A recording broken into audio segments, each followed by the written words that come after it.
YCP ప్రభుత్వం ventilator పై ఉందని, ఎప్పుడు ఎన్నికలు జరిగినా టీడీపీ జనసేన కూటమి అధికారంలోకి వస్తుందని టీడీపీ రాష్ట్ర అధ్యక్షుడు అచ్చెన్నాయుడు అన్నారు.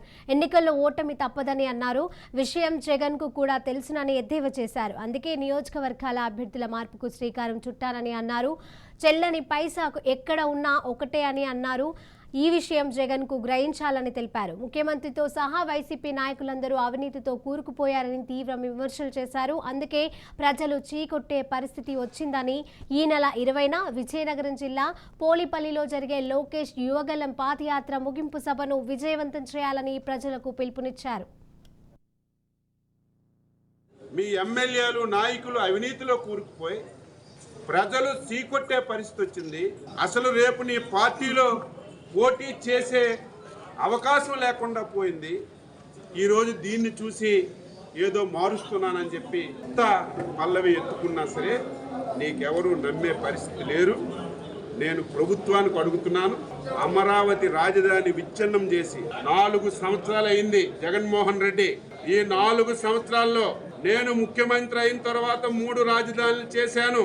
ఈ 3 రాజధానుల వల్ల ఉత్తరాంధ్రకి ఇది లాభం జరిగింది, రాయలసీమకి ఇది లాభం జరిగింది, కోస్తాంధ్రకి ఇది లాభం జరిగిందని ఒక్క శ్వేతపత్రం నువ్వు విడుదల చేసే దమ్ము ధైర్యం ఉందని చెప్పి నేను అడుగుతున్నాను. విశాఖపట్నం రాజధాని అని చెప్పి 40,000 ఎకరాల భూమిని నువ్వు దోచుకున్నావు, దోపిడీ చేశావు.